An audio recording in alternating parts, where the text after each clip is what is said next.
everybody. Welcome to this week's edition of NCWA Pro Wrestling. Mick Karch with you, and a great program for you tonight. A little bit later on in our studio, my pleasure to have one of the very first AWA champions, one half of the initial tag team champs in the AWA, along with Tiny Mills. He'll be out a little bit later on, Stan Crusher Kowalski.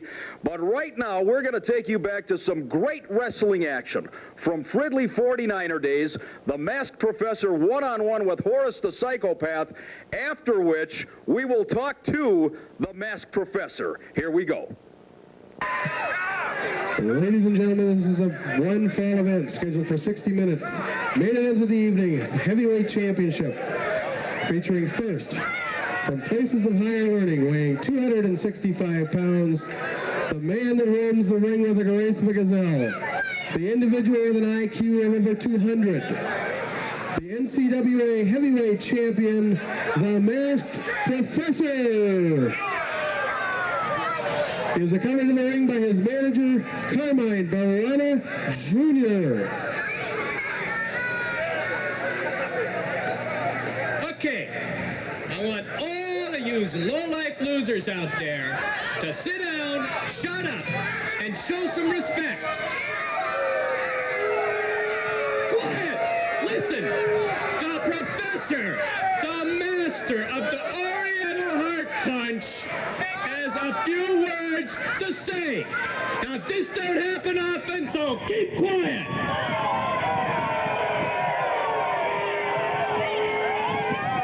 That's right. The master of the Oriental Heart Punch. Now, this here stinking little carnival ground and this ring here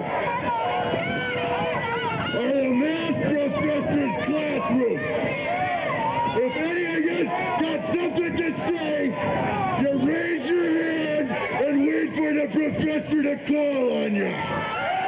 Otherwise, you just sit here and keep your yaps shut. And maybe, just maybe, you're gonna learn something.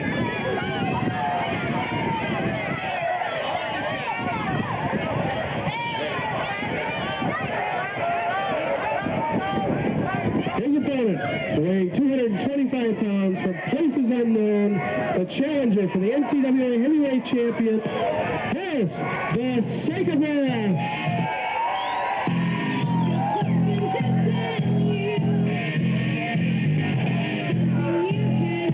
Referee for this match, Bruce Cranston. All right, everybody, this is it. This is the main event. The NCWA Heavyweight strap on the line. The Masked Professor from places of higher learning. The man with the IQ of over 200, he says. I can't believe that, because anybody with a lick of intelligence would not have Carmine Barana Jr. around to do battle with Horace the Psychopath, who has approached our ringside table here. He gave me a flake, John. He didn't give you a flake. How do you like that? I thought he was going to go for the high five, Mick. Instead, he took the high road out of here. Oh, my word. Horace the Psychopath, you never know what to expect from Horace. I've seen him on his good days. I've seen him on his bad days, and unfortunately, he's had more bad than good. How can you tell the difference between the good days or the bad days? That's another story altogether. That could take hours to figure out. The man... Oh, wait a minute. Wait a second. Let's get that bell going. The Masked Professor already with the assault on Horace the Psychopath. With those big shoulder blocks into the corner. Horace from St. Peter, Minnesota on occasion. Oh, my word. Most of the time, Horace is from places unknown because he's not sure where he's coming from. He continues to get up. Look at the staying power of Horace the Psychopath. Snap suplex by the Masked Professor, the NCWA Heavyweight Champion. Well, you know, Mick, Horace is from St. Peter Mental Asylum. He's had plenty of electroshock therapy, so it doesn't matter what you do to him, he gets right back up, sort of like a Timex. Keeps on licking after it gets a, you know what I mean. Boy, you give the guy a line and he freezes. Unbelievable. Well, it can only get better, John. Should I try that again? Takes a licking, keeps on ticking. All right, everybody. Yay! You got it. You did it, John.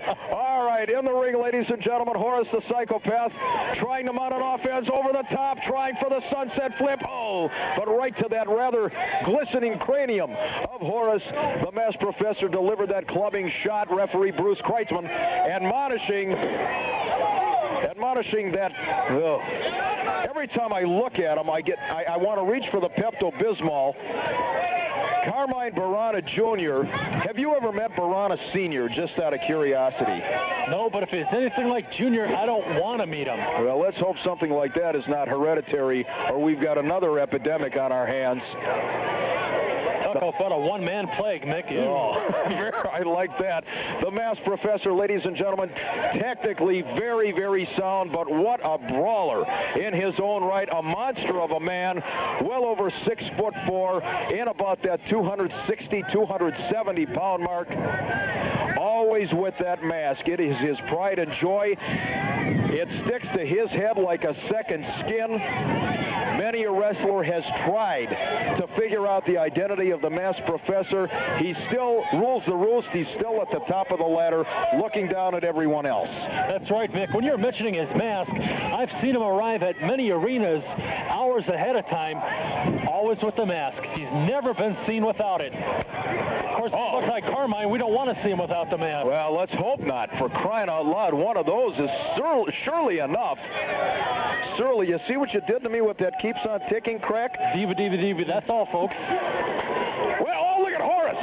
He's got himself one big ham bone to chew on right there. Oh, as Vince McMahon would say, he's drumsticking it. That's right. To the masked professor. And what a huge drumstick that is. Those big arms, masked professor. Horace is munching great camera work here. Should have brought him some salt or some ketchup for that. I'd like to thank everybody here. Al Pabon, the entire NC34 crew, doing a fantastic job bringing you this great wrestling action. We are at Fridley 49er Days. So far, so good. The weather has been threatening all night long. If this match doesn't go well into the morning hours, we might come out all right. That's right, Mick. As long as we're passing out thanks, great thank you goes out to the Fridley JCs, who for the past 4 years have put a lot of time, involvement, and hard work into making Fridley 49er Days a success. Horace the Psychopath denying that he's chewing on the arm of the masked professor. Barana Jr. is about to have a stroke. If there's anything I can do to expedite that happening, tell me. Well, Horace is just biting away the midsection. Oh, there's breaks the back. There's a little mad dog Vachon for you. Horace the Psychopath, so completely unpredictable. We've seen Horace deliver great wrestling maneuvers, scientific wrestling, and quite frankly, I don't know where he gets that skill. We've seen him in the locker room talking to French fries, running into light posts. You never know what Horace you're going to see on any given night. Well, the ring introductions were being made, Mick. Horace the Psychopath was over in the stands. He was eating some of the food that one of the fans had. He was giving high fives, and he was flipping off the masked professor. He caught a high five himself right to the teeth. Right there. And now the professor takes charge. You know, I'm not sure, I mentioned this earlier on, John, that Horace understands the magnitude of this bout. He knows that there's something at stake here. I think he'd like to be the NCWA champion. But really and truly, Horace just likes to get in there and mix it up and do the very best that he can. Well, Horace, he likes to get beaten on, and he likes to dish out punishment as well. And right now, he's on the receiving end of punishment from the masked professor as well as his manager, Carmine Barana Jr. Oh, look at Barana now. Man, oh, man. He's choking him with that NCWA heavyweight title belt. I'm sorry, I got silent there for a minute, John. I look at this guy. What an absolute leech this guy is. He's got a man like the Professor, a gifted athlete. Oh, Horace, shoulder first into that ring post. The Professor, a very gifted, very talented wrestler. And once Barana got his claws into the Professor, boy, it was... I can't say it was downhill from there because he is the NCWA champion, but certainly there's guilt by association, and no good can come from associating with this guy. Oh, definitely. And we just found out this past week that Mass Professor signed over his shares in the NCWA to Carmine Barana Jr. So now Carmine has 50% of the stock in the NCWA. Imagine what would happen if he got that extra 1%. If he gets 1%, I can guarantee you two guys with glasses that won't be doing announcing anytime soon. I'll meet you down at the Minnesota Job Service, pal. That's right. I'll be there at 7:30 before the doors open. Oh. Ladies and gentlemen, we're going to take a break at this point and continue with the championship bout. 7 minutes.